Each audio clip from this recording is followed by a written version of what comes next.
రాత్రి 12 గంటల తర్వాత ట్రైన్ జరిగిన ఈ సంఘటన ఒక పెద్ద నేరాన్ని బయటపెట్టింది. ఒక చల్లని రాత్రి హైదరాబాద్ నుండి విశాఖపట్నం వెళ్తున్న ఒక పాత పాసింజర్ ట్రైన్. రాత్రి సుమారు 12:20 అయ్యింది. చాలామంది పాసింజర్స్ అప్పటికే నిద్రలోకి వెళ్ళిపోయారు. చివరి కంపార్ట్మెంట్ మాత్రం ఒక యువకుడు అజయ్ మాత్రమే మేలుకొని కూర్చున్నాడు.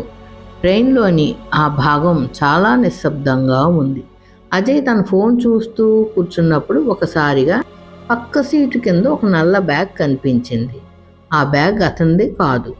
ఇంకా ఆ కంపార్ట్మెంట్లో ఎవరూ కూడా కనిపించలేదు.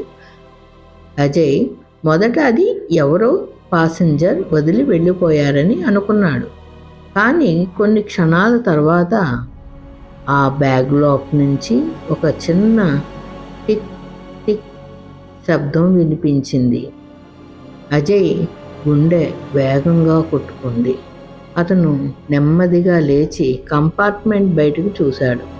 దూరంగా కారిడార్లో ఒక మనిషి నీడ కనిపించింది. ఆ వ్యక్తి వెంటనే మరో బోగిలోకి వెళ్ళిపోయాడు. అజయ్కి ఏదో తప్పు జరుగుతుందని అనిపించింది. అతను వెంటనే ట్రైన్ గార్డుని వెతకడానికి బయలుదేరాడు. గార్డు దగ్గరికి వెళ్ళి బ్యాగ్ గురించి చెప్పాడు. గార్డు మొదట నవ్వుతూ అన్నాడు, అది ఎవరో లగేజ్ అయి ఉంటుంది. కానీ అజయ్ ఇన్సిస్ట్ చేశాడు. ఇద్దరూ కలిసి తిరిగి ఆ కంపార్ట్మెంట్ దగ్గరికి వచ్చారు. గార్డు నెమ్మదిగా ఆ బ్యాగ్ జిప్ తెరిచాడు. లోపల చూసిన వెంటనే అతను ఒక్కసారిగా వెనక్కి తగ్గాడు. అందులో ఒక చిన్న ఎలక్ట్రానిక్ డివైస్ ఉంది మరియు ఒక పేపర్ మీద కొన్ని కోడ్స్ ఉన్నాయి. గార్డు వెంటనే రైల్వే కంట్రోల్ రూమ్కి సమాచారం ఇచ్చాడు. ట్రైన్ని దగ్గరలో ఉన్న చిన్న స్టేషన్ వద్ద ఆపించారు. కొద్ది నిమిషాల్లోనే రైల్వే పోలీస్ వచ్చారు. ఇన్వెస్టిగేషన్ మొదలైంది.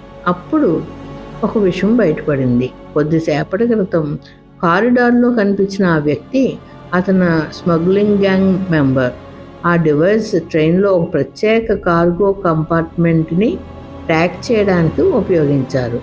ఆ కార్గోలో అతి విలువైన బంగారం ఉంది. గ్యాంగ్ ఆ కార్గోని మధ్యలో దోచుకునే ప్లాన్ చేశారు. కానీ అజయ్ గమనించిన ఆ చిన్న అనుమానం ఆ పెద్ద క్రైమ్ని ఆపేసింది. ఆ రాత్రి పోలీసు ఆ గ్యాంగ్ని అరెస్ట్ చేశారు. ట్రైన్ మళ్ళీ తన ప్రయాణం కొనసాగించింది. అజయ్ మాత్రం విండో బయట చూస్తూ ఒక విషయం ఆలోచించాడు.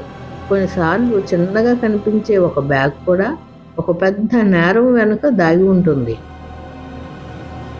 జాగ్రత్తగా గమనించే ఆ వ్యక్తి చాలా పెద్ద ప్రమాదాన్ని కూడా ఆపగలిగాడు. మీకు ఈ ఛానల్ నచ్చినట్లయితే లైక్ చేసి, షేర్ చేసి, సబ్స్క్రైబ్ చేయండి. మరిన్ని మంచి వీడియోస్తో మీ ముందు